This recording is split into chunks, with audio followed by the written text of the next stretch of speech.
probably would have won that one. If Kelsey hadn't have got injured, they would have beaten Tennessee. I'm just being honest, because they couldn't cover them. The lot of people saying that the two teams that could stop Kansas City this year are going to be the same teams who gave them trouble last year. Yeah. Well, Tennessee had one of the most last year's playoffs was like such a run. I was like glued to my fucking seat. Like, these guys are fucking doing it. This is great football. I just had such a great time watching Tennessee last year in the playoffs. All right, and we're officially live. No, I was looking at Keith. It was his eyes were like, "Keep talking. This is great. This is great content." Yeah. Is it? Well, yes, and welcome to the NFL podcast. Right, hello. We are Pixel Pints. We are a group of people from around the world who like to talk about two things that we like, or most of us like anyway, which is good beer, but mainly video games. We talk about the beer stuff a little bit on this, but we've got another podcast called Palatable Pints where we do beer reviews. Follow us on social media. On Twitter, we are Pixel_Pints, and on Instagram, where we mainly post pictures of beer and food, we are Pixel Pints Pod, where our number of followers it kind of leapt up, and now it's just kind of trickling up. Can something trickle up? Yes. Yeah, you don't hear about it often, but yeah, it's more capillary action. There you go. There's something to look up for anyone listening who studied physics. See, you and this weird writing stuff on your hand when you don't have a pen, you nutter. For those of you who may be listening to this, thank you for listening on wherever you get your podcasts, Apple iTunes, Google Podcasts, or Spotify. All thanks to Anchor.fm for doing all the hard work for us.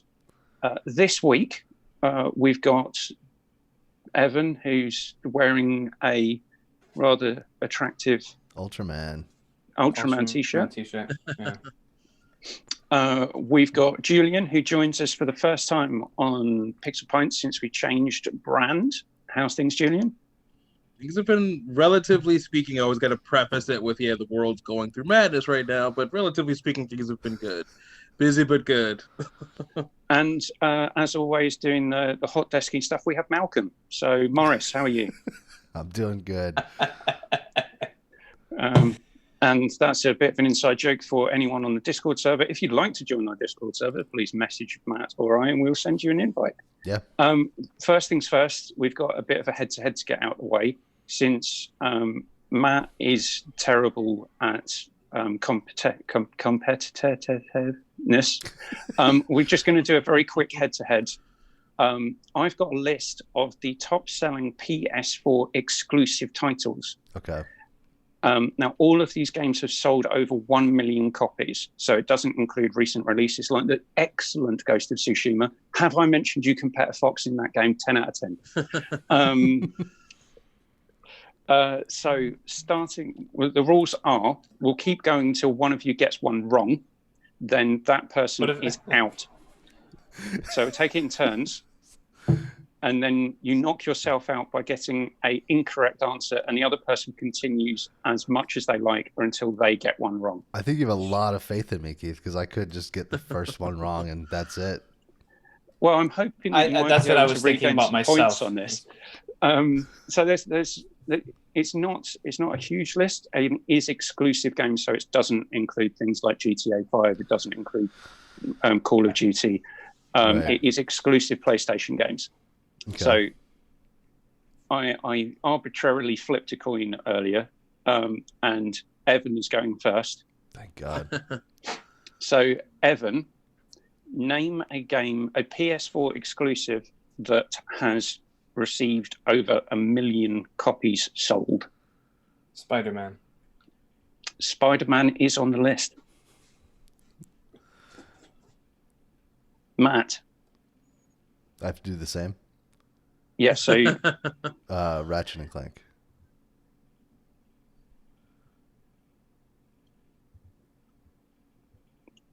Where are we? Roll. I was going to say it's taking a long time. Did the stream freeze? Did the stream freeze? No, actually, Ratchet and Clank did not sell over 1 million copies. Get the fuck out of here. I will double check. I would have thought it sold at least 1 million. Yeah. At least. You know, like 1.2 million or something. You know, 1.4 million, something like that. I was about to actually reveal because I know all of these. I actually keep up with NPD very closely, so I know pretty much every one of these games. If we were able to pick teams, the other person would be screwed.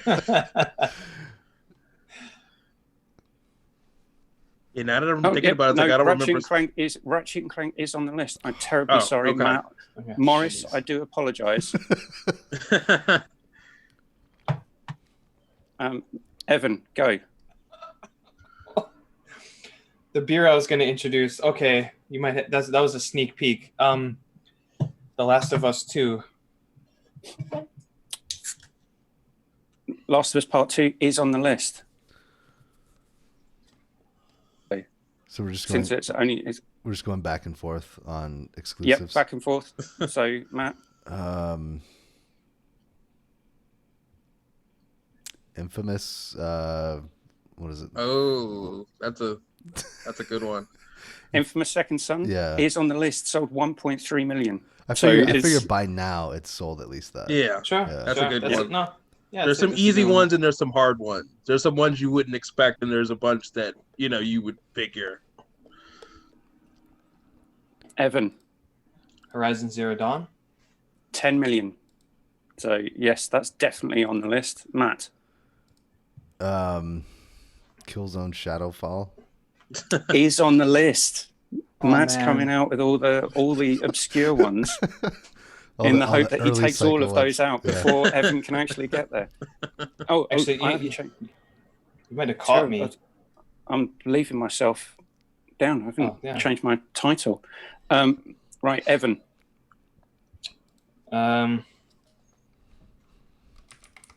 This is embarrassing. I can't say Death Stranding because I don't think that fucking game sold 1 million copies. It must have sold 1 million. I'm not. That is not my answer. I'm just thinking out loud. But I know it did not sell. I'm just trying to think like exclusive. I'm not sure what exclusives. There's some big ones you haven't named yet. Yeah, there's a few. I don't know why I'm It's stuck. 50-50. Half are big ones, half are obscure or semi-obscure ones. Fuck. Did Days Gone sell 1 million copies? I know it didn't sell great, but it's gotta. How long has it been out? It's gotta have sold 1 million. It did well. Come on. Critically, I would. Oh, God of War. Sorry, God of War. Jesus Christ. There we go. God of War, 10 million. Waiting for that to come off the board. Uncharted 4. Oh my Uncharted 4, I forgot all about the 16 million. Uncharted games. All right, Uncharted Lost Legacy. No. Oh, Fuck, I lost. That's all right. You didn't realize that there were women who were the main protagonists in that game, and therefore that didn't sell. Right. Sorry, People are stupid. What about That is the Tomb best Raider? Uncharted game. I mean, Also, I feel like a lot of people didn't know about Uncharted Lost Legacy. It was a little bit cheaper. It was 40 instead of 60, and I feel like it kind of had like a tepid launch. Because it was like not $60. Sony didn't really hype it up in the same way they traditionally would with a lot of their other exclusives. It's such a good game, though. What a shame. It's my favorite of all of the Uncharted It's one of the games. best, yeah, if not the best, yeah. All right, well, there we go. Evan, you are Cheers. out. yay! Matt, I actually won Have a free challenge. reign to catch up with some points. So on my list, we've got 1, 2, 3, 4, 5, 6, 7, 8, 9 games left that sold over 1 million copies that were exclusive to PlayStation 4. All right. Well, exclusive when they came out or now?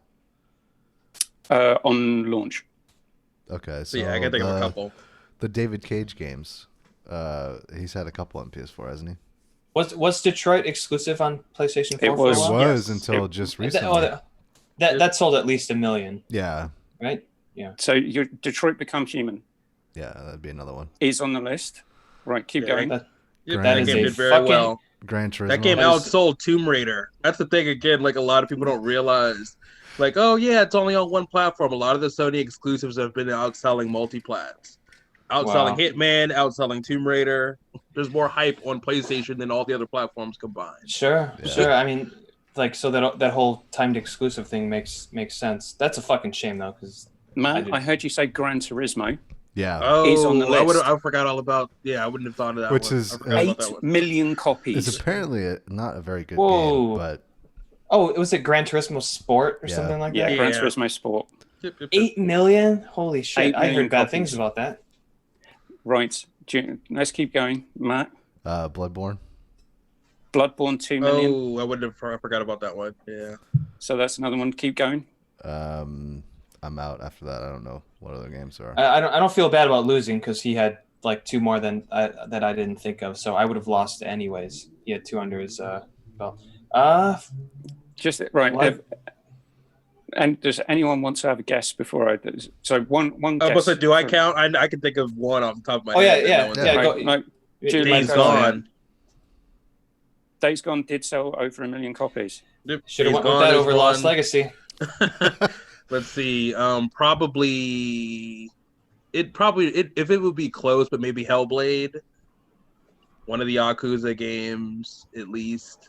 No, so now you've fallen down. So you got so Uncharted 4, 16 million, Marvel Spider-Man 13 million, Ratchet and Clank, God of War sold 10 million. Would The Last of Us remastered count? Fuck! I mean, that was in my back pocket. I just didn't think that it would. That's not really PS4 exclusive. I mean, I guess it is. But it was on the PS3. We could have asked. Yeah. I think if we would have asked him, he would have told us that it counts. Monster Hunter World 4.6 million. That's on PC and Xbox though. It was only on the Yeah. PS4 on launch. PS4 at launch. It was time limited. Okay. That's a big home. I was about to say no, but Monster Hunter World came out everywhere simultaneously. Did it?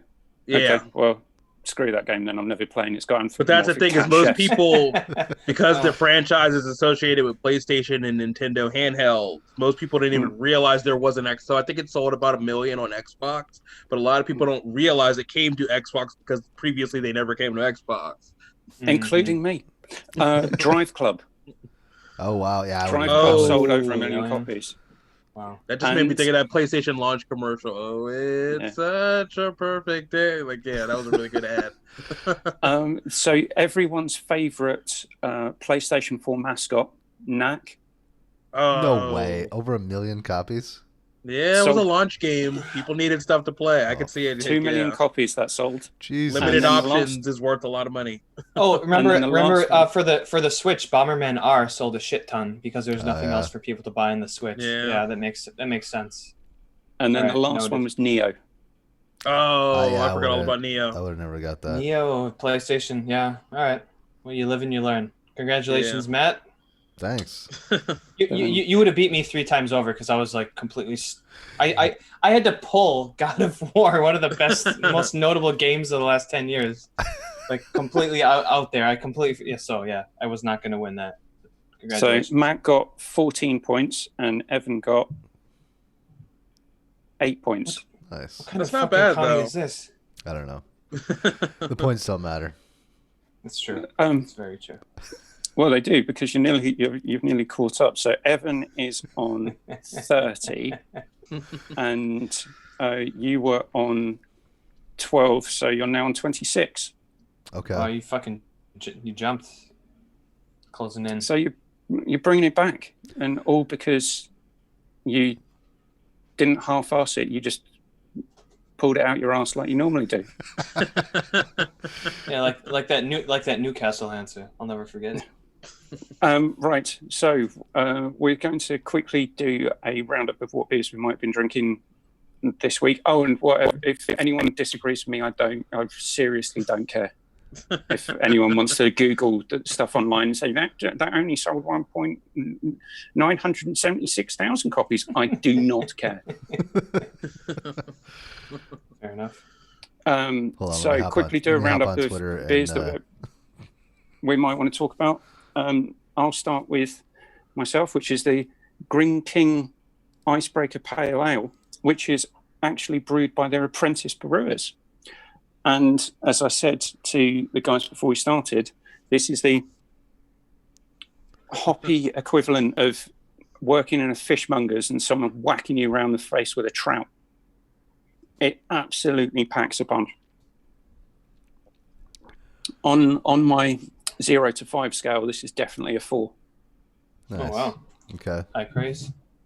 I would happily buy this and give it to other people to say, try this. If you think you like pale ales, try this.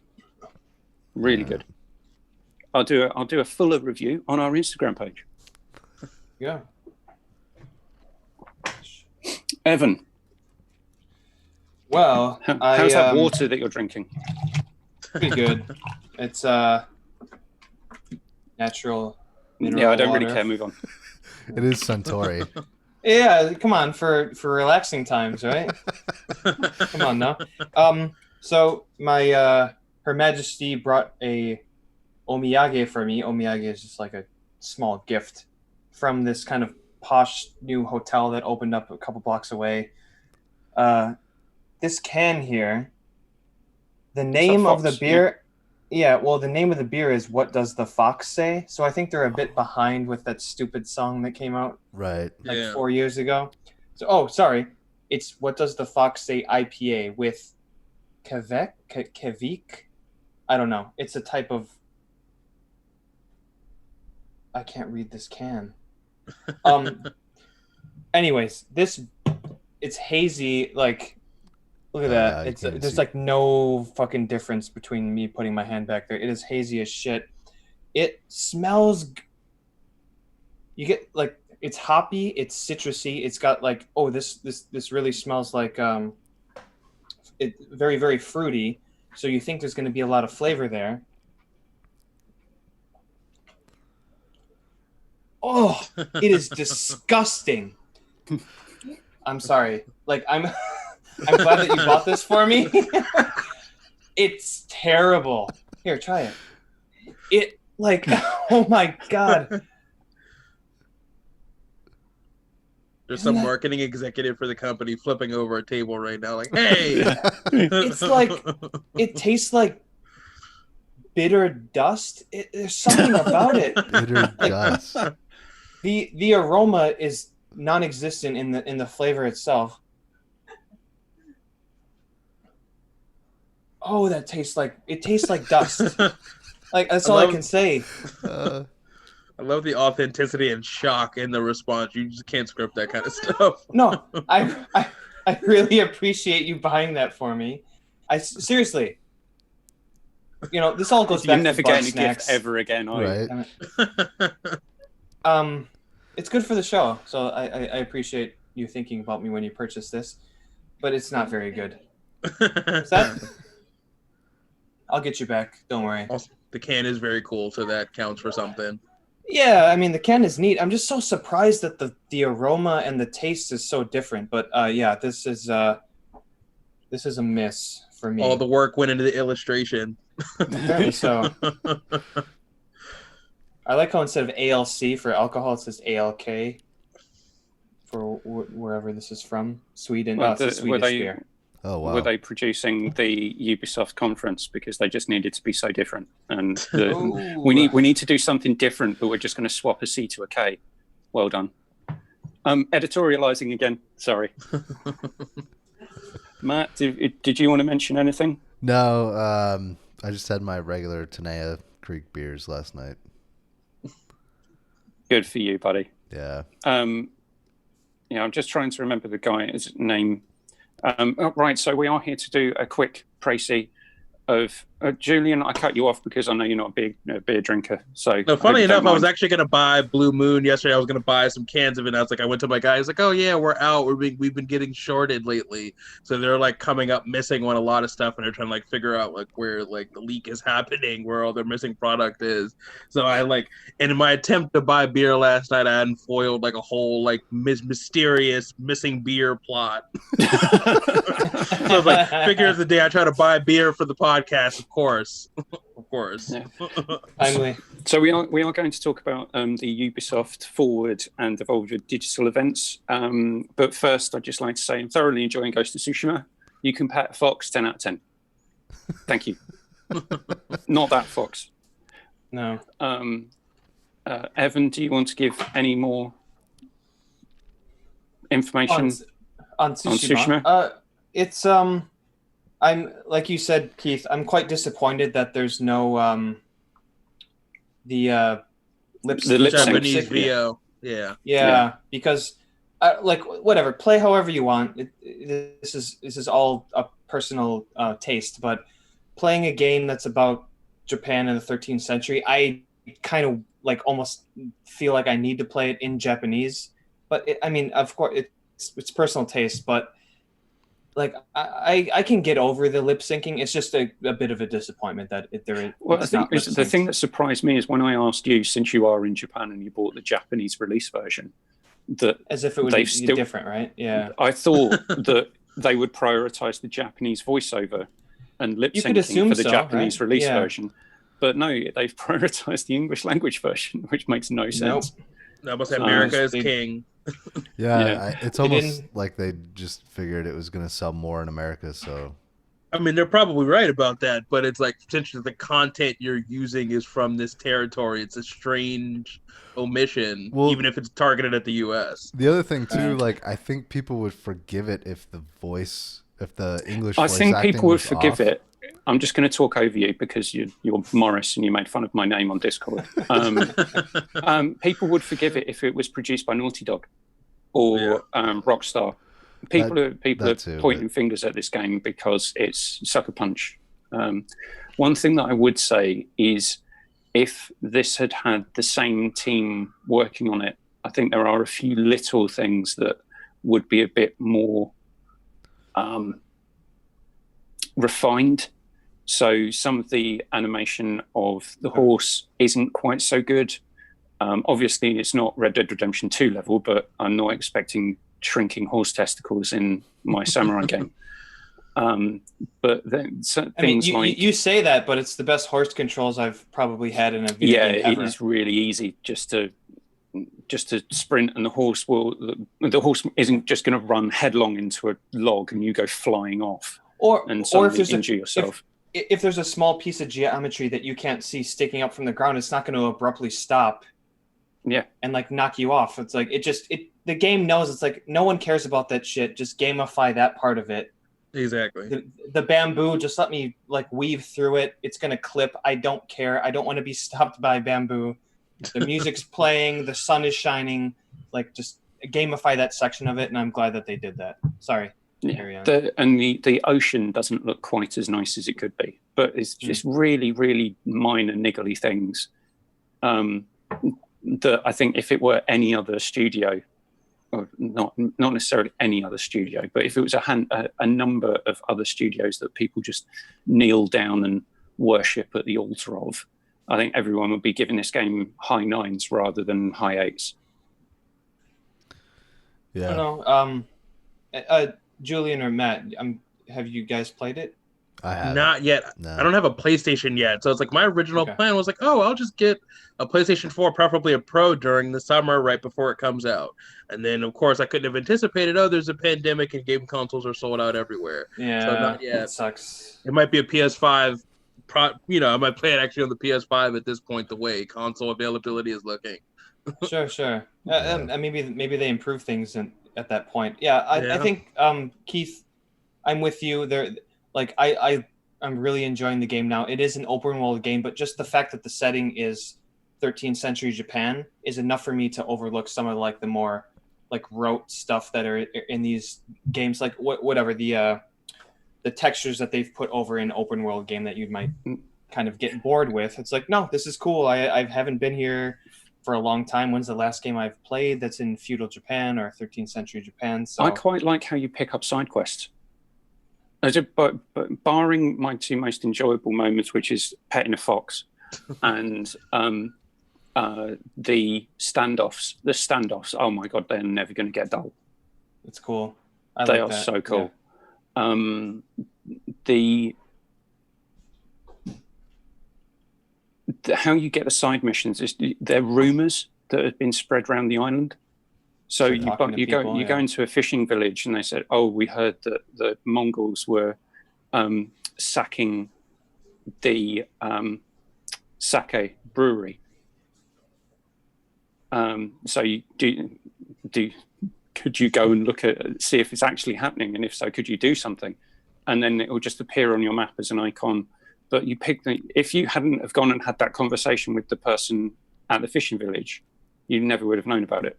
So it's not like, oh, you've got to climb a tower and synchronize everything. Do you see where I'm going with this? By blowing a horn or engaging eagle vision. And then suddenly you just end up with a sea of icons in front of you to check off.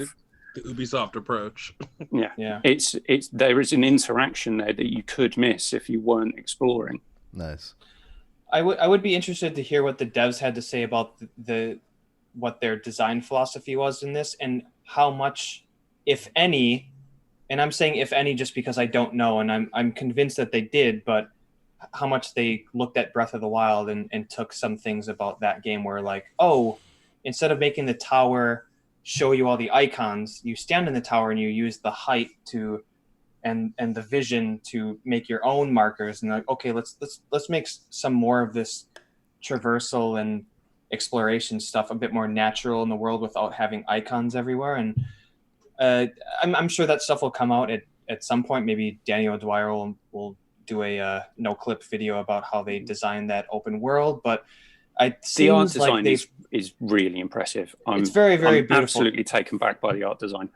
They try to move away the HUD in areas where it's important to just look at it as like a 16:9 cinematic view of this, because they've delicately put this beautiful world together with the lighting and the HDR when the sunset is absolutely beautiful, and you don't want a HUD clogging that stuff, and they know that. So so a lot of that stuff is I really, really appreciate. And whether so you have this open world, and some of it is very familiar to all of us that have played open world games, but like all these things we've been saying, all these added touches makes it feel a bit fresher than maybe it should be. And I see where some people might fall on one side or the other on the fence of like, okay, this is kind of an open world, I've done this for a while, but I don't play a lot of open world games, so I'm not bored by all this kind of, question mark here, side quest there type of stuff. And plus you have this beautiful world in Japan. It's not explored in games a lot, at least nowadays. So I'm quite enjoying it. I am enjoying it thoroughly. They have taken the spider monkey element from Uncharted. So Jin is actually pretty impressive at climbing up sheer rock faces. In full samurai armor. yeah. Not heavy at all. No. Right. So both of the two of us who've played it are enjoying it. We're impressed by it. If anyone is on the fence, I would suggest just buying it. And whenever you can, whenever you feel like you want to, I would suggest playing this game and paying for it. However much you feel it's worth, buy it, pay for it, play it. You'll enjoy it. Weirdly enough, in Japan, A4, which is a regular size page, they're actually called A4 size pages. But did you know that the double of that size is A3? Yes, I do. And half the size is A5. A5. I usually use B4 in my list, but most people in the States don't know that. No one knows what A4 means, but this is an A4 size file. Am I right, Matt? Am I right? Yeah, I have no idea what the hell you're talking about. Okay, yeah. So it's just this is like settings in my printer that I just ignore. I'm like 8.5 by 11. Right. Done. For some reason, usually clear plastic files are very common in Japan to put like worksheets and stuff in. So I got this with Spider-Man as well. With my pre-order, I got an A4 sized file of Ghost of Tsushima. Weird. For free. It's very, very strange, but that's on a side note. Yeah. Anyways, good game so far. Right. So let's start slagging off Ubisoft. Sorry, me editorializing again. Editorializing. Who actually enjoyed watching Ubisoft Forward? All right. That'd be none of us. Wow. I was at least expecting one person to say yes. I think it was spoiled, right? All of it, yeah. We already know that Valhalla is coming out. Like, seeing gameplay was kind of cool. Far Cry 6, we knew that was happening, so it's kind of like, yeah, whatever. I think what you were getting at last week, Keith, about how much this is dragging on and just being worn down by all of these developer events is happening, and that's a very real sensation that I had watching Ubisoft. It's like I'm just tired of all of these. I want to be done with it. So to that regard, that's you're not looking forward to the next one then. No, you're even more. Yeah. So like whoever is next, I don't really care anymore. I'm over it. Well, the next Ubisoft Forward, because then they're talking about even more of the games that they have. Skull and Bones probably won't be one of them. The person I felt most sorry for in the presentation was Julien Lafayette, who's the producer and assisting Assassin's Creed Valhalla at Ubisoft Montreal. Apologies if I didn't pronounce his name correctly, but I don't care. The reason that I felt sorry for him is all of the other people, they introduced themselves and then had someone else introduce their job title and what they did. He introduced himself and his job title, so I don't know who he had upset in the production team for Ubisoft Forward that he didn't get that special vignette of one of the two presenters saying what he did and how great he was.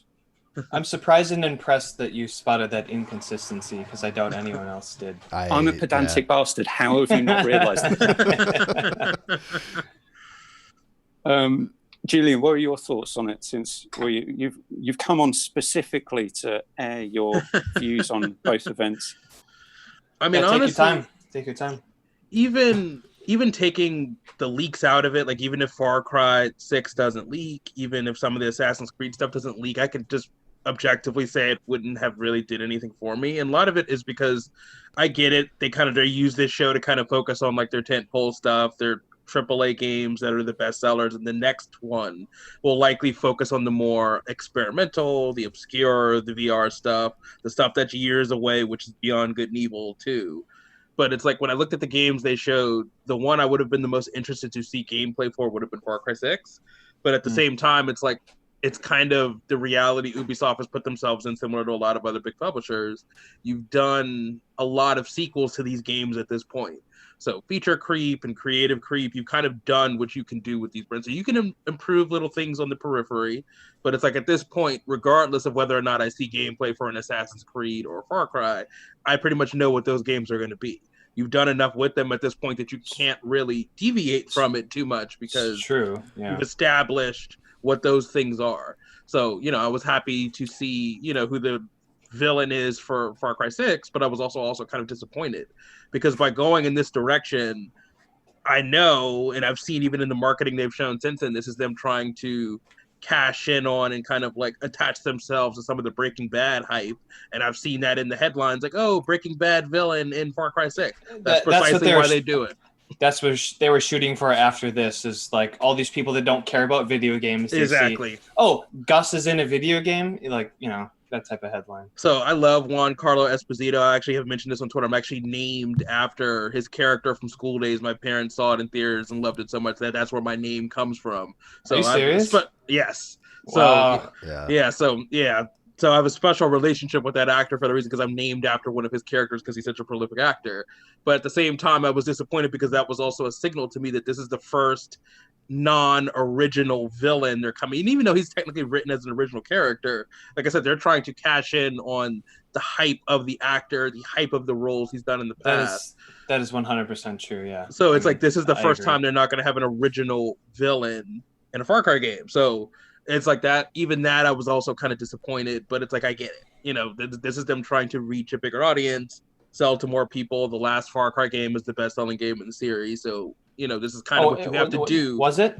Yes. Far Cry 5 was? Okay. Yeah, it was actually. Despite all the controversy, well, probably because of all the controversy.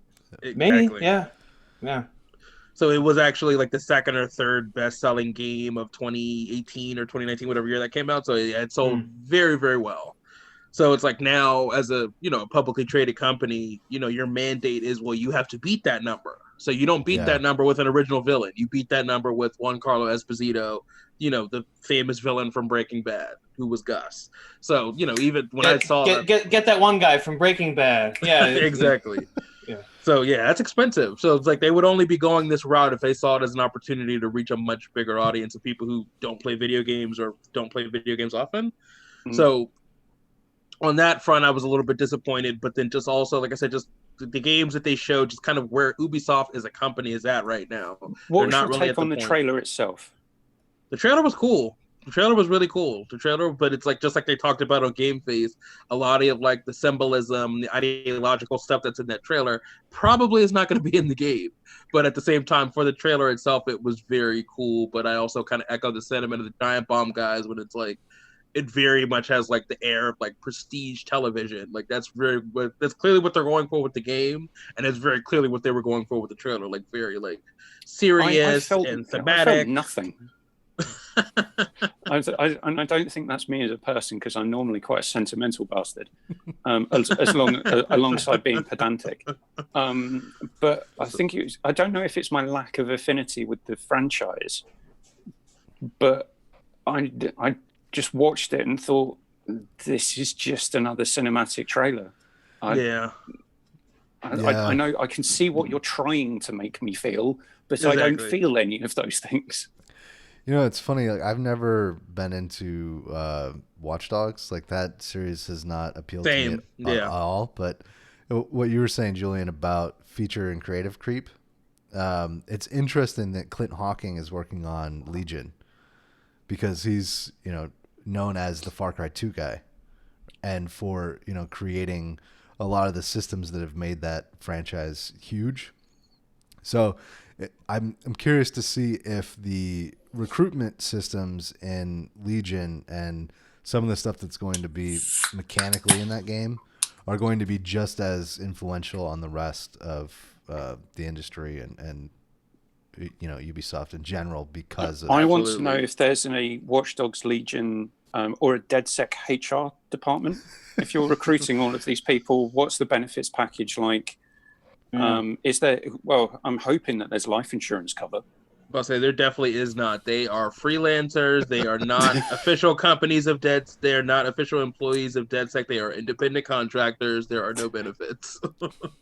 But quickly, before we move on to Legion and Valhalla, with Far Cry, loved 3, Platinum 4, and Primal.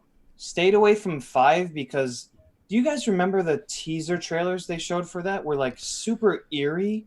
Yes. And like really unsettling.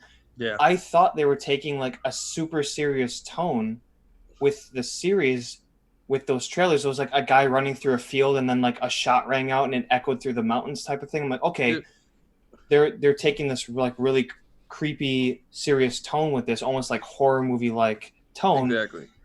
And I was super excited for it. And then they show the trailer and it's like, because exactly what you said. Like, no, don't do this. Exactly what you said was focus tested. And they got the sense from a lot of people that people thought they were deviating in tone. So like, oh, no, never mind, guys. It's old school Far Cry. Have fun. Shoot everybody. Kill animals.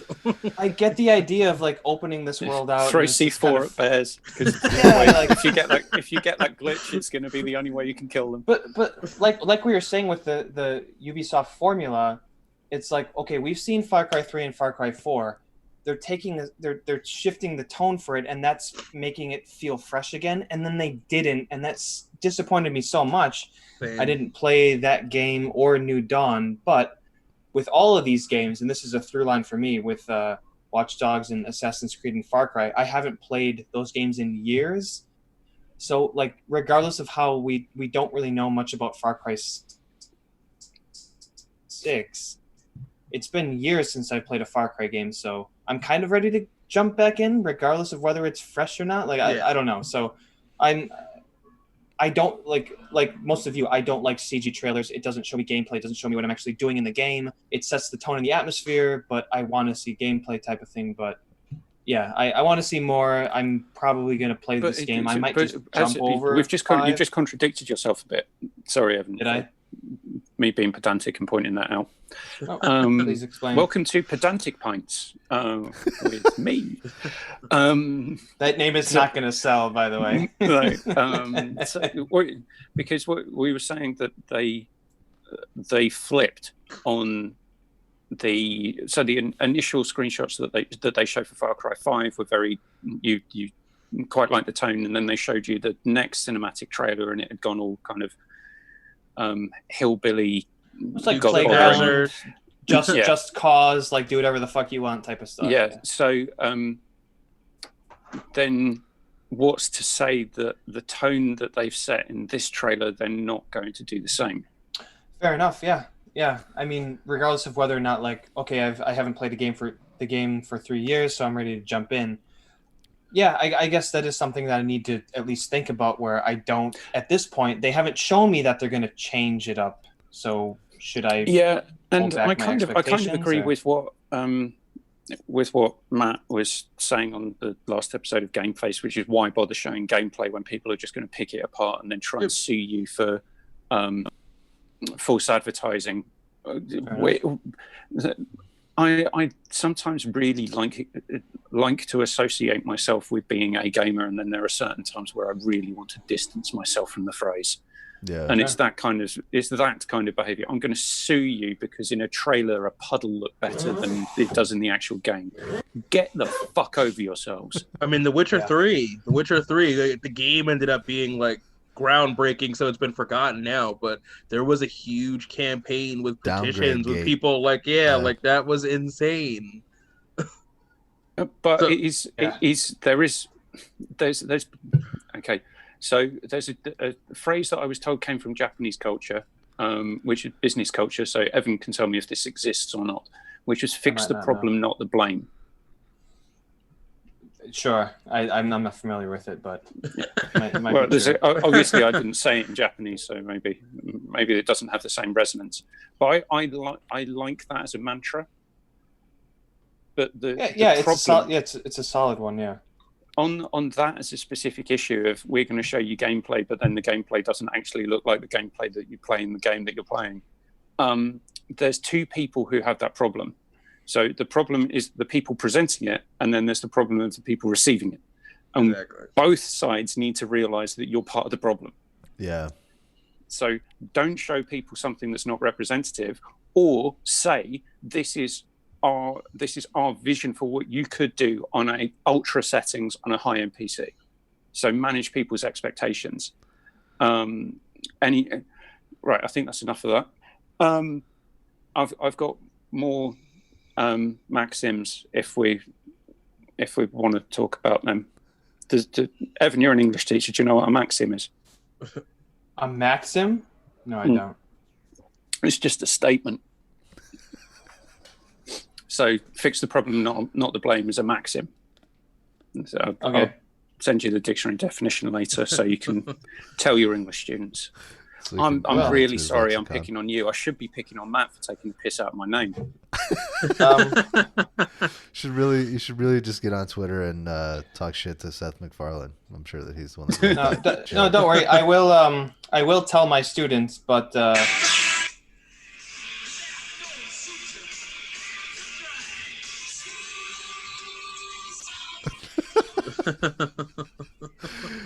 Yes, that's nice.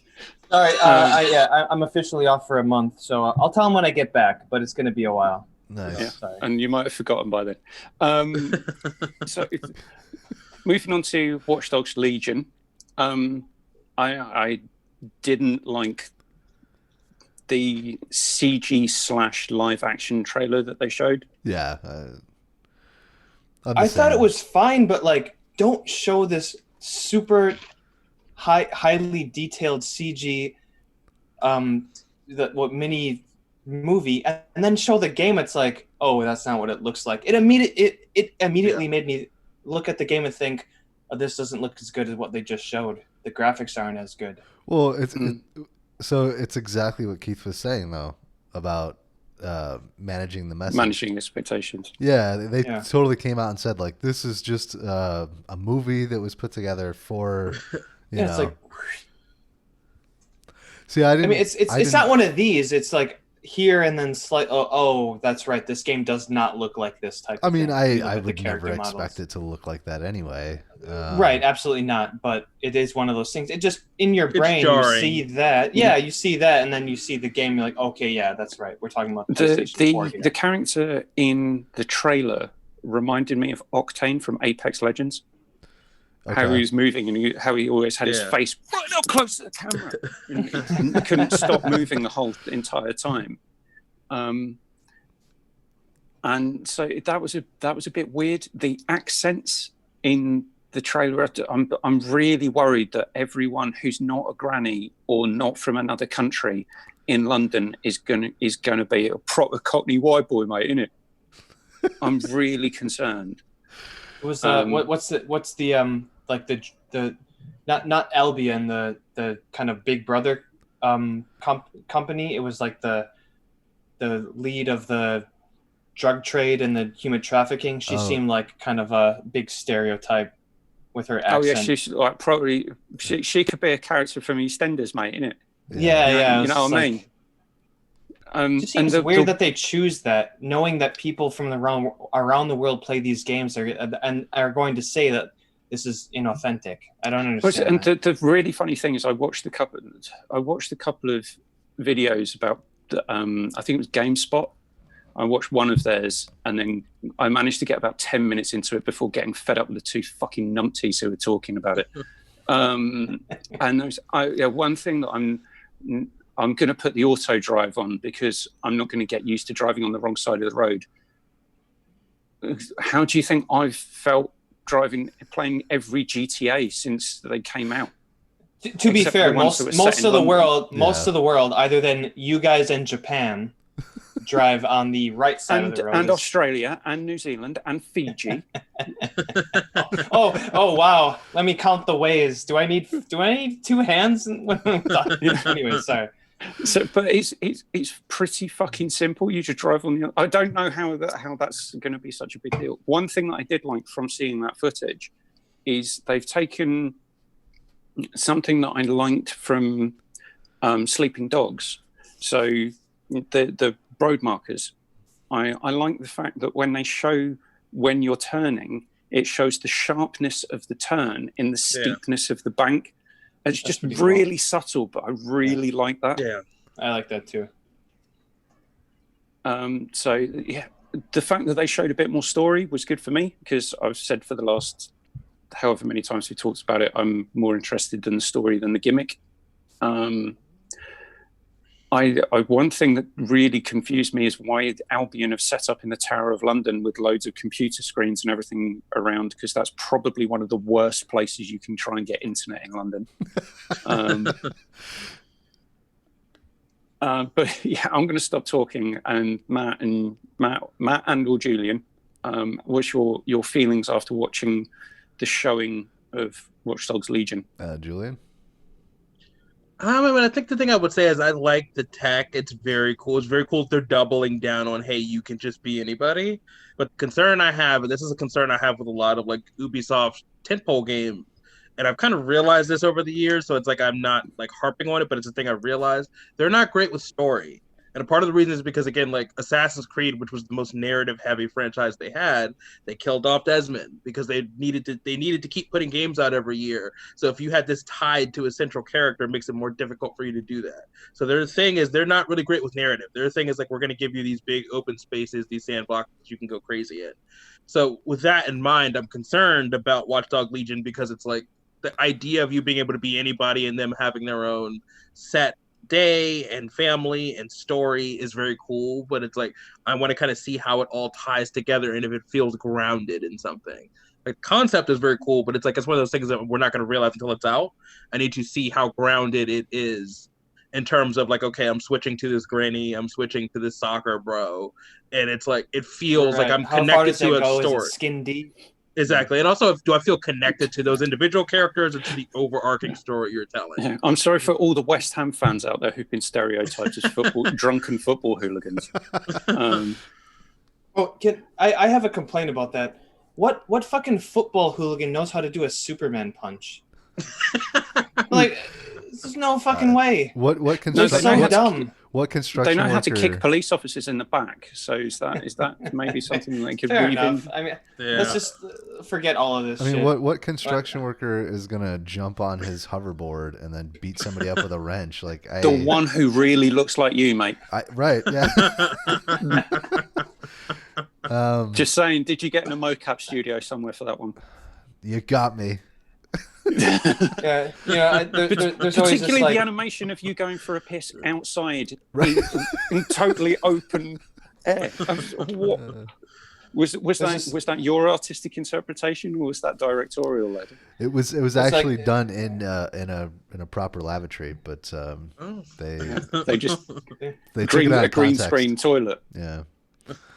yeah. Some of that stuff is a bit uninspired. Like, okay, let's put the actual John Wick, in John Wick 2, when John Wick goes to Rome and he meets Common and they have a shootout, let's put that actual song from the game in there.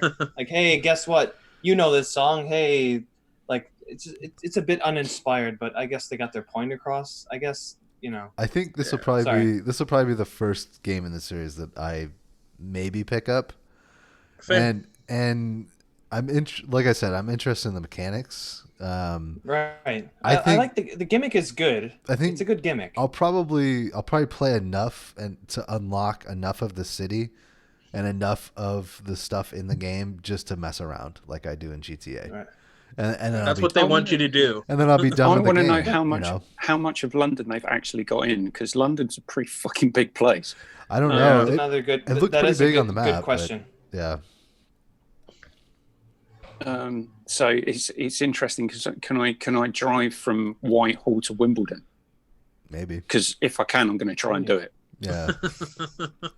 I'm sure it'll be scaled down like they did with San Francisco, right? Like stuff is going to be condensed, but no, it's like how Forza Horizon 4 did it with London. It's like you take the specific parts of it you need that you feel like are going to help your story, and you just jam them together. All the little towns and regions that are in between those are what you cut. You keep the big stuff that people expect, and then you just push it all together, and then cut out everything that's in between. Yeah, or maybe they what was the Assassin's Creed game that took place in London? Syndicate. Is it Syndicate? Maybe they just took Syndicate and then blew it up a little. Well, I mean, actually, I never even thought about that. Yeah, that would be smart. Yeah. By the looks of things, I saw on the map, I saw Westminster, I saw Southwark, I saw Lambeth. So that's that bottom corner of what seemed to be on the London map. And then the north of the river was all greyed out. And then the bottom left was greyed out as well. So they've taken kind of part of the city of London, and then they've taken the city of London and then just expanded it out. They haven't got any of the outer boroughs. Yeah, I would have been shocked if they would be very cool if they did, but I would have been shocked if they did. Well, you don't. I mean, it could be like Origins and Odyssey, where what they were showing in the map is just an early part of the game. Yeah, and you actually. Oh yeah, could you imagine if they went to Croydon? I don't know. That's not going to mean anything to you No, guys. But if anyone British if anyone from anywhere near London is listening to this, oh yeah, could you go to Croydon? I hope that there's some mission that takes place where like there's a shootout and you have to go to the London Underground and like jump a fucking train or something interesting like that. Yeah, I hope that's a safe it's bet. not just above level. Yeah, right. Yeah, exactly. Yeah, I hope they have a one of those memorable levels like a bank heist shootout type of thing where you have to do something like that. Would be quite interesting. In disclosure, which we don't need, but at least most of us and me as well, I did a podcast with Vin Hill, who works at Ubisoft Montreal and actually has worked on wow. He's told us absolutely nothing about the game, and I'm really disappointed about that. But right, yeah, sucks. What friendship over? He's got the NDA stapled to his refrigerator. Yeah, yeah. He did come out after they showed the promo shot for Legion Pro, the hashtag on their Twitter. Yeah, and Vin did say that he'd actually worked on that for about 4 weeks. He said 4 weeks. Yeah, it was his promo that they used. Okay. So yeah. Thanks, Finn, for, and we love the fact that you love your job, because I was going to say I fucking hate mine, but that's not true. Right. Yeah. So yeah, we know someone that works on the game, so grain of salt and all that type of stuff, which I never thought I'd say in my entire life. Because we're not getting paid for it, and also we're giving a slightly more balanced view than anyone else on Twitch or probably YouTube. It'd just be, oh my god, this looks like the best game. Oh my god, have you not seen this? Oh my god. Oh my god. Oh my god, we drive on the wrong side of the road. Oh my god. Oh my god, there's the London Eye. Oh my god. Keith, we could be making which so is much why I money stopped right watching now. that fucking GameSpot video. We could be making so much money right now if you would just sell out. If you would just, because that was perfect. Sell out, man. Yeah. Do it. Sell out. It's calling to you. Like I said previously, I'm interested by. I think the gimmick's cool. I'm not sure if it would be enough to grab me. I'm more interested in story, but like Julian said, story in Ubisoft games isn't normally that great. It seems quite clear cut, like, oh, Big Brother has taken over, you have to take them Big down. Brother bad. Like, how many twists? Albion bad. You actually, good. Yeah, one of the Dead Sect people is not who you thought they were. They're actually working for Albion. Oh shit! There's a section where you're in a jail cell and you got to break out. Dead Sect being an arsehole. This is the thing that really confuses me. It's like because there is no you as the character. There is only you playing as the various different avatars in your. And that I'm not so sure that that's going to grab me. I am interested in playing it at some point. I can't see me playing it at launch. That's fair. Yeah. Right. Yeah. Well, I mean, depending on like what kind of DLC and stuff comes out for it too, like you can probably pick up, not necessarily a GOTY edition, but whatever the total deluxe ultimate package is, a year or two after it's out for $20 or whatever, and you'll get like everything. Yeah. So I don't know. Watch Dogs Legion Southwest London edition. Right. DLC, Southwest London DLC, and then they'll do a Stratford DLC, and they'll include the Olympic Park. You're losing me with every sentence. I'm just giving them ideas. There you go. Right. So there was 2 mobile games announced. We'll just skip over those as being the useless pieces of shit that they are. I like the art direction in Elite Squad though. I thought you were going to say Brawlhalla. This is the one you like the art direction. No, I actually like the Tom Clancy Elite Squad. I was super excited, and then I was like, oh, it's a fucking mobile game. Yeah, if that was in the same vein as Fortnite, that would have been really cool. No, I was thinking more like Team Fortress, but like the orange box. Yeah, but with Tom Clancy characters, right? Exactly. That would be a really good fit, actually. Is there more than one Tom Clancy character though? Like, it's just Splinter Cell, The Division. So, from all the recent games, from all of the various different books, because he's written so many that have included. But I'm saying, like, there's Sam Fisher with the night vision, like Siege. The books that he's written covers so many different aspects of the military that you could take a broadly named character out of the Air Force of one book that he's written, plonk. Exactly. So anyone. Okay. And even just for the games they make, it's technically primarily 3 sub-brands. It's Ghost Recon, it's now The Division, and then it's formerly Splinter Cell. So just take them and put them in Elite Squad. All right. Exactly. But anyway, just cheersing myself by accident then. Skipping over that. So Assassin's Creed Catboat. All right. I was totally uninspired by this entire show.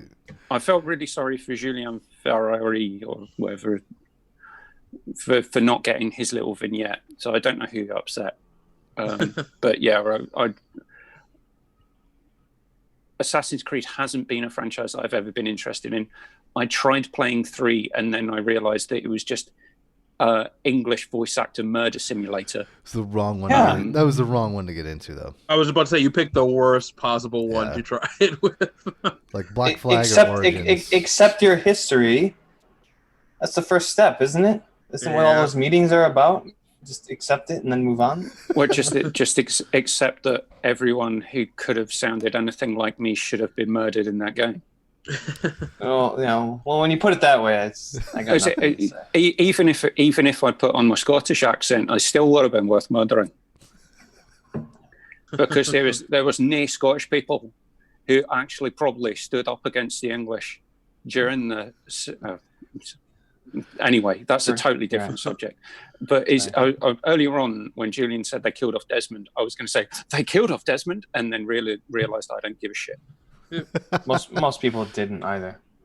I was just totally uninspired by the whole thing, and I was watching it with Dan, Liam, and Mitch, and I was just ripping a new one over everything that they showed. So the fact that when you throw your axes, so suddenly you've got 2 axes in your hand, and on your character you've got a sword, a knife, and maybe a shield.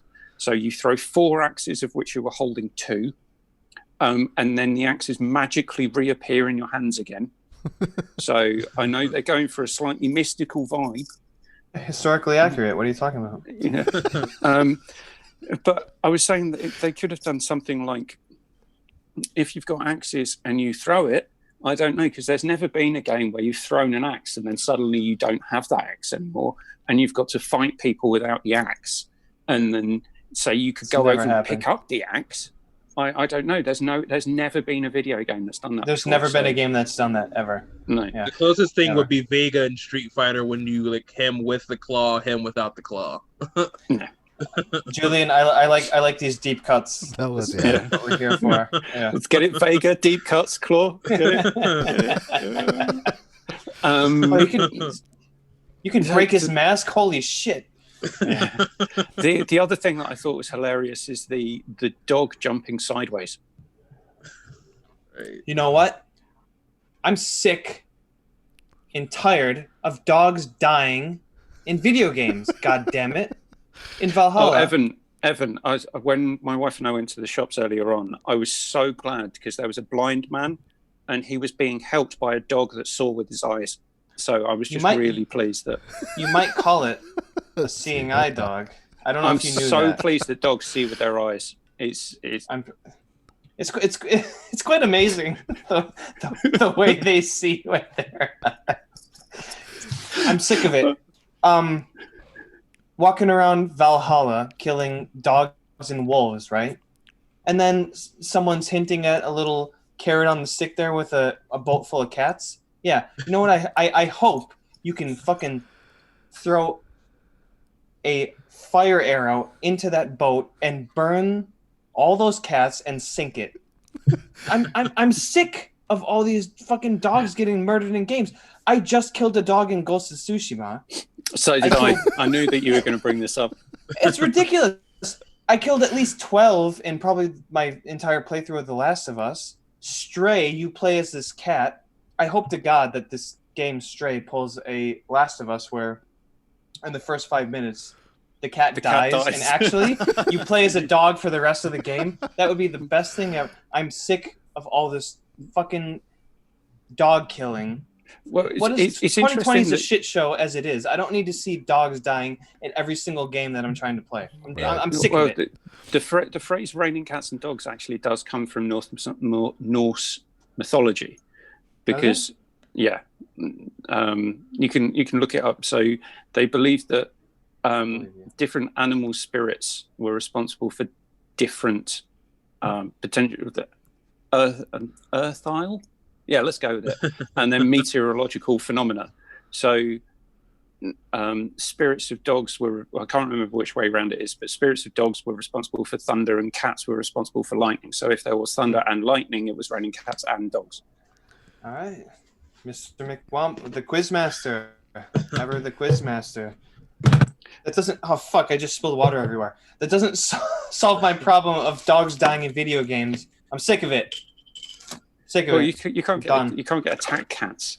You can't train attack cats. Although the mountain, killing the mountain lions in Red Dead was always quite satisfying, since they tried to murder my horse all the time. Yeah. The only time I've ever killed a cat in a video game was Red Dead 2.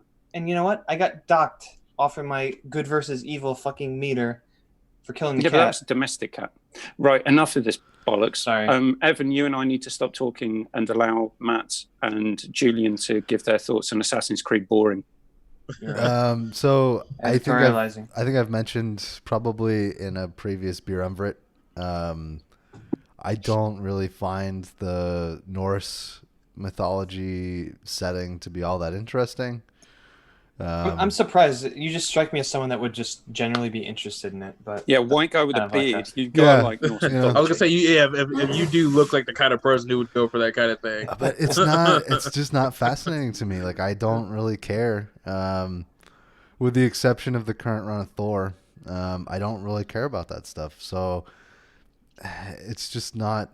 It's gonna be one that I skip because I just don't care. I want an Edo Japan Assassin's Creed. I think that's gonna be a phenomenal game if it ever comes out. But I really hope that happens. Yeah, for sure. so those are my thoughts, Julie. For me, I mean, preface, the original Assassin's Creed series, I loved. The original Assassin's Creed was actually that, and Call of Duty Modern Warfare were actually the first two games I started with on the Xbox 360. So go figure, these became two giant brands after that. So it's like been like surreal because those are the first two games I got from my Xbox 360 for Christmas. So I loved the original Assassin's Creed series. I loved Origins. I like Odyssey. So generally speaking, I like the majority of the Assassin's Creed games, but I think for the new one, I'm semi-interested in it.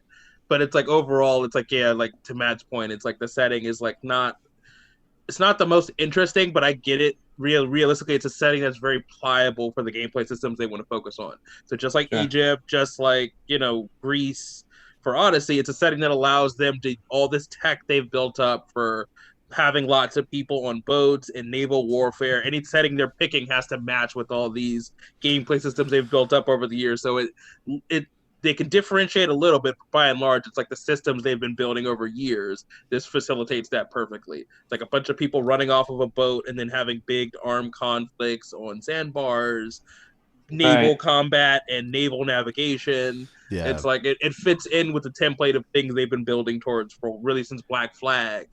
Perfectly, but it's like for my. Go ahead. No, sorry, Julie. I just had a question for you. Like, have you played Origin, the most recent Origins, and Odyssey? Yes. You played both of them, okay. And then Matt, have you? Yeah, I've played them both. You played them both. Okay, so I'm out of the loop here because I haven't played a game since Syndicate. So you have probably more authority on this than me because Origins is when they started the new. The Witcher 3, all that stuff. The RPG mechanics. The Witcher 3 approach. Well, okay, like Julian, are you a fan of the series in general? Like, have you played some of the earlier games as well? Yes, the earlier games I love. So it's like I love like the original Assassin's Creed 2, Assassin's Creed Brotherhood. Okay, how do you feel about the change when it hit Origins with the levels and the more RPG elements? Storefront. Yeah. Stop it. No. I like the change. I mean, I like that original series, but the reality is, it couldn't remain that for them to keep doing those games. So that approach, those kinds of games don't exist anymore. Like those kind of old school action games are just not really things that release anymore. You felt like they needed to change it somewhere. Ghost of Tsushima is very much like having not played either. Or any other than the first part of Assassin's Creed 3, I would say that Ghost of Tsushima is picking up from where those left off, just without. It's not then got into the modern Ubisoft level gated, store-fronted. I'm editorializing. Well, yeah. So I think that's the biggest disappointment of Origins and Odyssey is that you've got these level gates every new area. Exactly. You have to reach a certain level, otherwise you will just get murdered. And on the map, you see for every region, it tells you what the average level for those regions are. Even so, you'll get like level 50 wolves. Yeah, in certain so areas. Level. Yeah. Oh my. Yeah, that's fucking weird. Yeah, But they did that. They I did don't that in The Witcher 3 as well, didn't they? So it's your recommended Did they? level for Is this it? Yeah. quest is going to Yep. be I don't, this. well, I guess I didn't play enough of The Witcher 3 to really gauge it, but in Origins especially, I'm going to go away, but I won't actually be going away. I just Okay. need to go away. in Origins especially, Okay. the level gating is severe. So like I was like, oh whatever, suggested level, who cares? Let me just jump into this next area because this is where the story's at. And they're like, absolutely not. yeah, no, like, you fuck will you. get Go murdered. back like, and play side really quests. quick. Yeah, Yeah. You have to do the side quests. You have to level up, or you pay for the booster or whatever. So you pay your $60 and then your $20 where the hell the booster is. Oh man. Yeah. One thing I do like about Tsushima is like I went to a settlement that was there's a bunch of Mongols there, and I got my ass kicked. But it was because I didn't know the controls very well. And then I did like a side quest or two, and I actually had to go back through that area to get to one of the main quests, and I ended up going through that in area that they had overtaken, and I won solely from skill. There was no meters over their head or that type of thing. Which I do appreciate that. So yeah, I think yeah. hopefully what happens is they get rid of all that bullshit where you like pay for the boosters or whatever. Like too much RPG stuff. Like I like RPG stuff in my Assassin's Creed, but not too much. Yeah, well, I'm fine with the RPG mechanics as long as it's like Skyrim, where the enemies scale, and the more levels you gain, I would prefer that too. The more powerful you are over those enemies. Sure. So that makes the Seems most like a better balance. That makes the most sense to me, but they probably won't do that. Exactly. Okay. All right. Well, so Julian, you've played the old games and the new games. Like, how do you feel overall about Valhalla? I mean, it kind of fits right in line with Origins and Odyssey, and it's like it feels like a natural progression of the series. But like you guys talked about, I think the things they can improve on the new formula is the RPG stuff.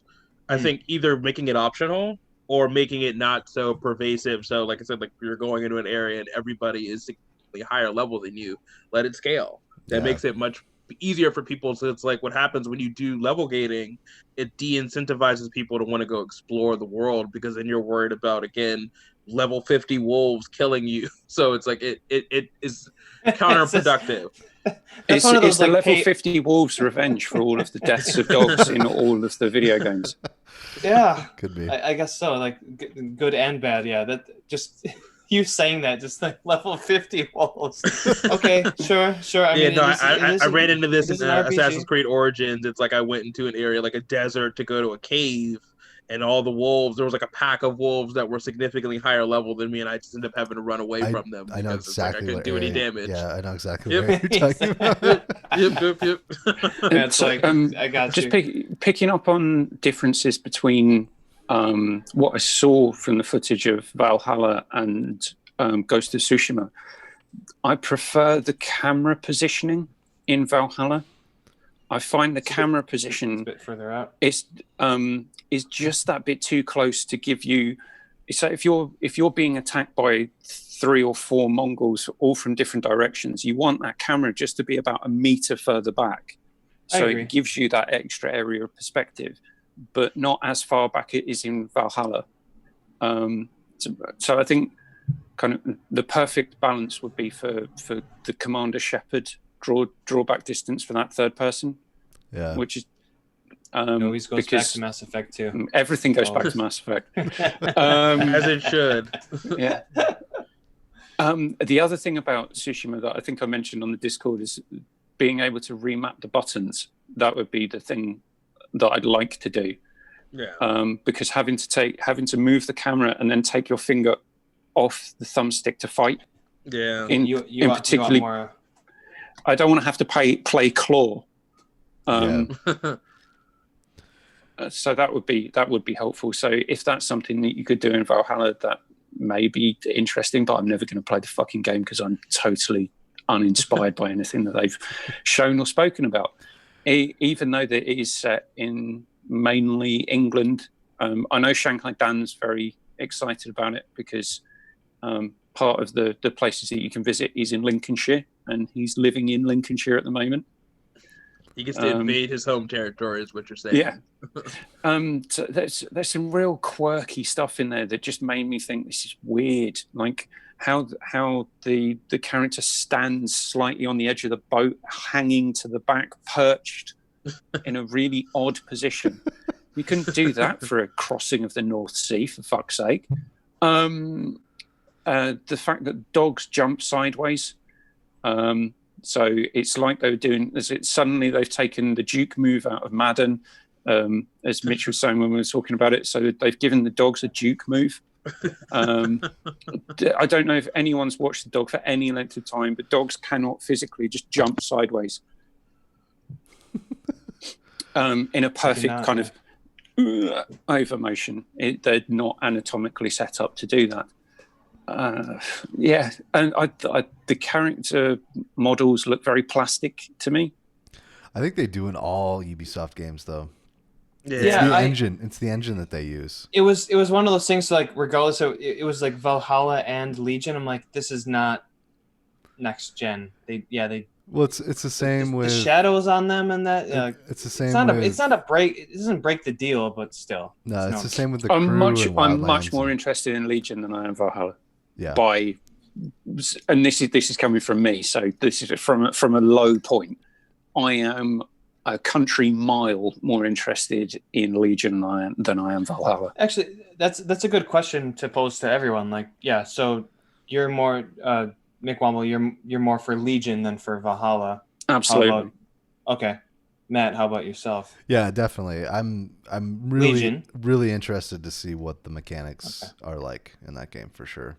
The gimmick does go a long way. Like, it piques your interest, right? To try to break out of that Ubisoft kind of open world shell type of thing. Yeah. Julian, what do you think? I mean, for me, it's 50-50. So I'm more curious about Watch Dogs and what it could be. And I think there's more potential there. I think that's a more experimental game. So I think that has a much, like they were talking about on Game Face, I think, of Game of the Year contenders, I feel like that has a better chance of actually legitimately being a Game of the Year contender once it comes out. So I'm more curious about that one. Terribly sorry. Can you pet a fox? I'm going to say no. And Matt and I were talking about this before stream. If in Cyberpunk 2077, the only way that is going to get Game of the Year is if you can pet a cyber fox. Got to be a cyber fox. Otherwise, what's the point? What's the point of that? What's the point of all that work? 8 years. Sorry, people should know that when you come on the show, you're going to get interrupted. Particularly. Keith, yeah. So we didn't talk about Devolver at all. Do we want to touch on that before we head out? Well, there isn't that much to touch on Devolver's presentation because they only showed 3 games. Shadow Warrior 3. That's about it. Like that's Shadow Warrior 3, which looks really cool. Animations look really good. Yeah. It did. It really did. The thing about the next game I thought was quite the fact that they got Shuhei Yoshida and Phil Spencer both to do little skits. That was quite funny. How can you I absolutely agree with Jim Sterling. How can you have a digital collector's edition because you're not collecting anything? That doesn't make any sense. Yeah. Of the Fall Guys one that they're doing with PlayStation, I liked all the little nods that they did throughout the show. So there was the nod to RoboCop, there was the nod to Quantum Leap, which is pretty fucking obvious because there was a guy holding the little computer thing and he had the cigar. The thing that really confused me the most wasn't the made-up swearing. It was when they were talking about the game Carrion, certain people were calling it Carry On, which made it sound like there was a game about luggage. I don't know, yeah. Carry on. Yeah. So Carrion is dead animals, which other animals then eat the carcasses of. Carry On is luggage or someone telling you to get a fucking shift on. Yeah. So that was a bit weird. I'm going to stop talking for a moment. I've got one more comment that I'd like to make about the overall theme through the presentation. But has anyone else got any comments about the actual games that they showed? Not the games, but the presentation was kind of refreshing because it was very self-aware. Yeah, I don't know, Julian. Do you have any comments? As always on the with games? Devolver. I mean, it's a difficult line to teeter between like being funny and being fucking dull, and I think they do a good job with that. Sorry, go ahead, Julian. I was gonna say for me it was 50-50. I mean, there were some jokes that landed, but then there was also like half of the time, and this is good and bad, that it very much reminded me of like old school G4, like Attack of the Show, X-Play, like some of that tone, even some of the skits feel like they pulled right out of Attack of the Show. So I laughed at some of the stuff, and then other stuff it's like, okay, this is meant to be funny, but this is kind of cringy. So it was about 50-50. So yeah, I would say for a video game digital presentation, that's pretty much a win. If you can get somebody to laugh at all, you've already succeeded. So I laughed a couple of times. The skits were really funny. Again, because of the world we're living in now, when I saw Yoshida and Phil Spencer, I was like, wait, did they actually do these skits? Or is this somebody playing them or something that's not even actually a part of the presentation? I was quite surprised that they showed up. Yeah. I didn't think that they would show up in a Devolver. Yeah, because they're not a big publisher. They don't have the kind of games that are meaningful to either platform. But I feel like that's almost probably why they both did it, because it's like it's a fun, cheeky thing. It's bringing the industry together. Right. I will say, and this is just me, like between like Ubisoft and this, like carry on. Sorry, Quizmaster. I'm sorry, Quizmaster. Please don't dock me points. Like don't like. Head down, no eye contact. Like Chris. Showing reverence. Exactly, yeah. It's unique. Anything that's like, like how pixel art works. It's like, okay, show me what you got. There's games that have it and don't. It's like you get Iconoclast, The Messenger, and games like that where it's like, okay, you have it. I'm gonna take my chances in playing the game and spending $15 or whatever it's gonna be. Carrion seems like that type of game for me, so I'm totally about it. It's not like you can throw pixel art at me and I'm gonna pay for every single game. That's not how I am. I probably used to be when all these indie games are coming out. I'm like, oh shit, pixel art! I remember that. I used to have a Super Nintendo, like throwing your money, but like we all started like separating the good from the bad when all those games started coming out, and this game in particular seems different to me.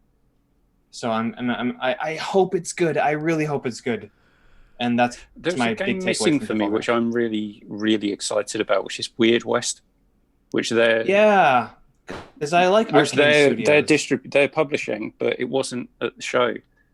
Okay, like it wasn't good enough to show or something. They probably didn't have anything ready for this presentation. They probably didn't have any gameplay to show, which they couldn't think up something quirky enough to fit with the. Because there was a video that they put out. I think it was either the day before or the day after. I can't remember which one it was, which is a gameplay segment saying about the choices that you have in the game and what choice means in Weird West. So if you decide to, say, rob a storekeeper, but you leave someone alive who is in the store when you rob them, if you killed the storekeeper, the other person is going to come back with a vendetta at some point in the game, but you don't know when, and it could be right in the middle of something really important. So I'm more interested in what those guys who worked on Dishonored and Dishonored 2 and Prey are doing with this than I was in those games, because I think Dishonored 2, playing Dishonored, I felt like I was being punished for not playing it in a certain way. Whereas in this, I don't think you get that same vibe. You can play it however you want. You've just got to live with the consequences of what you do. Exactly. Yeah. I really couldn't tell you what else they showed. There was definitely 3 games they showed, but I couldn't tell you what the third one was. I mean, that's actually great because that gives us an opportunity to once again reinforce Shadow Warrior 3 looks incredible. The animation, the physics, and they look like borderline, like it's kind of tired nomenclature because it's primarily a PC game and series. Yeah. But it's like it looked like almost like borderline next gen. Some of like the physics and the animation stuff, and that looked like that smooth. It had a looks sheen really to it, really for sure. good. I'm really surprised because like the first game is an old school shooter, but it seems like the series is evolving a little bit to be its own kind of thing. Where it's not a tropey FPS. Like it'll probably still have the Doom style mechanics, but it'll be, I don't know. Hopefully something different. It's its own thing now. Exactly. Right. What I would say about the presentation is how they went into. Oh, Jeff Keighley was on there as well as the architect. It was Fall Guys. That was the third game that they showed, which looked absolutely daft as shit. But I'm never going to be playing that. I did like what they did in terms of linking. There was another one which is called Oliwi. I don't know. I was so it's another pixel art game. That game actually looked pretty good. I liked the way it looked. It seemed very precise, like Hyper Light Drifter, with the combat, quick striking. I was so obsessed with, into all the crazy crap that was surrounding the games that it was hard to pay attention to what they were actually doing. Serious Sam is another one. That's actually quite ironic, Matt. Yeah. Right? Like, well, no, it's exactly what they were trying to do. You're more interested in the hype around the announcements than the announcements themselves. Yeah. Which they actually had really good comment. Like they presented it as like a joke, but it was actually like really poignant commentary. There was like jokes in there sprinkled in about like hype and like how like people are more hyped for like the trailers and the marketing than actually buying and playing the games, which is a very real thing. So a couple of times and then they sprinkled some knowledge of like how things are that is problematic and like how people don't really love playing video games. They love to be hyped up for video games. And that's kind of like what E3 has evolved into over the last decade is like trailers and marketing and run up to, but you're like so excited for these things and then the game comes out, you don't buy it, you don't play it. It's like just falls into the ether. You buy it, you buy it on a discount, but then only 20% of people actually finish the game. Being generous, 20% is a generous number. So the thing, the fact that they linked it all the way back to the first one that they did in 2017, where they were talking about the future, I thought was quite funny. Where they said the future is here, and the future is announcing games that we don't even plan to make, just to build hype. And then the jab that they gave to the Summer Games thing, where they said Konami's just announced 4 new Metal Gear Solid games, and then staged an invasion to cancel 3 of them. They did a pretty good job with that stuff. Like it was more hit than miss, in my opinion. I would agree. 60-40, 70-30. Sure. Something like that. I didn't like the monologue at the end. I thought that was unnecessarily long. I don't remember. And the whole show was kind of building to something, and it felt like that at the end didn't have the energy to match what it had been building to. That didn't feel like a crescendo. Yeah, so basically, to paraphrase, we're all fucking idiots for buying into this. We're all fucking idiots for then spending money on games that we may never play. Yeah. And we're all fucking idiots for being part of hype culture rather than actually being interested in the property, how it's created, particularly how it's created, and then what we get out of it at the end. Yeah. So we're all fucking idiots, basically. But I judging on 2020 and the state of the world, I wouldn't necessarily disagree. And on that note. All right. On that note. Just to thank Julian for coming on. Your first appearance on the rebrand. Thank you very much for coming back. The invite. Great to be on the new show.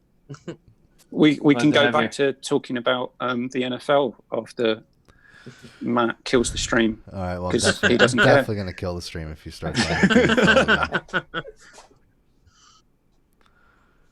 And on that note, gentlemen, we're out. Alright. Mission forever. We'll never forget that one. Mission fucking Is it when I complete Ghost of Tsushima, that's going to be the first one that's with it.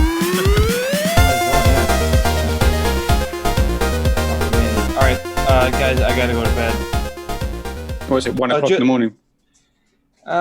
Close to it. What time is it? Yeah, 10 to 1.